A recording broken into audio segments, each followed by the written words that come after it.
কেটে দিলে আবার নতুন করে কলি আসবে, নয়তো কলি আসা দেরি হবে।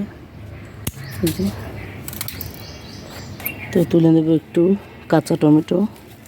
এটা বাঁধাকপির ঘন্টতে খেতে ভালোই লাগে, কাঁচা কাঁচা টমেটো। তো একটু কাঁচা টমেটো তুলে নেব।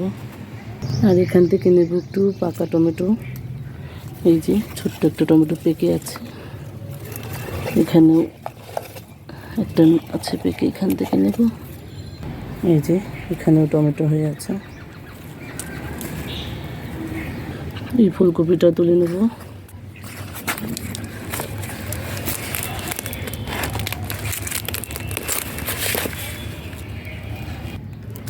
তো একটু বীজ বপন করবো, তো কিসের বীজ লাগাবো দেখি। একটু বরবটির বীজ লাগিয়ে দেব। তো এখানে কয়েকটা বরবটির বীজ বসিয়ে দেব, বেশ কয়েকটাই বসিয়ে দেব, যে কয়টা উঠবে প্রয়োজনে পরে সরিয়ে নেব।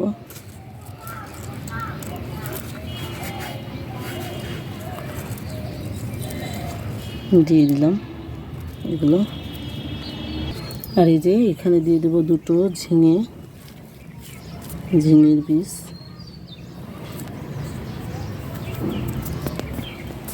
আর এখানে দিয়ে দেবো একটু কলমি শাকের বীজ।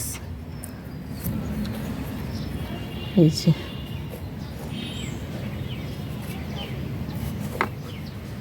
এখানে দিয়ে দিলাম একেবারে যেমন করে উঠবে। আর এখানে দিয়ে দেবো দুটো চিচিঙ্গা।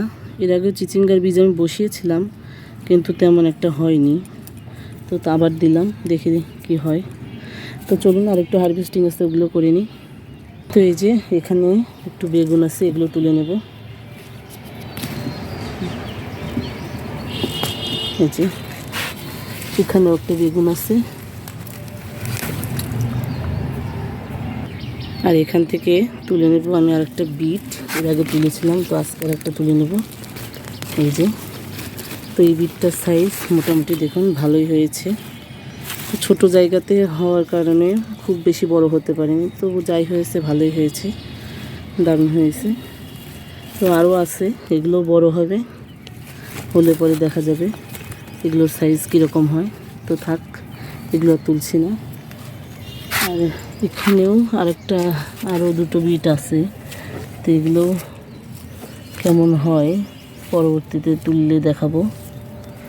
আর এই যে বলেছিলাম চারা বসাবো, এই যে এখান থেকে নয়নতারার চারাগুলো তুলে নিয়ে বসিয়ে দেব। এই যে এখানে একটা মরিচ গাছ ছিল, গাছটা নষ্ট হয়ে গেছে, মরিচ হবে না, ওই জন্য তুলে দিলাম। আর এখানেই এই গাছ দুটোকে বসিয়ে দেব। তো আজকে এই যে এইটুকু ছিল আমার হারভেস্টিং। বীজ বপন করলাম, চারা রোপণ করলাম, আর এই যে হারভেস্ট করলাম। কেমন লেগেছে আপনাদের জানাবেন। ধন্যবাদ সবাইকে এতক্ষণ ভিডিওটা দেখার জন্য। ভালো লাগলে লাইক কমেন্ট শেয়ার করে দেবেন, আর নতুন বন্ধুরা সাবস্ক্রাইব করে দেবেন। ধন্যবাদ।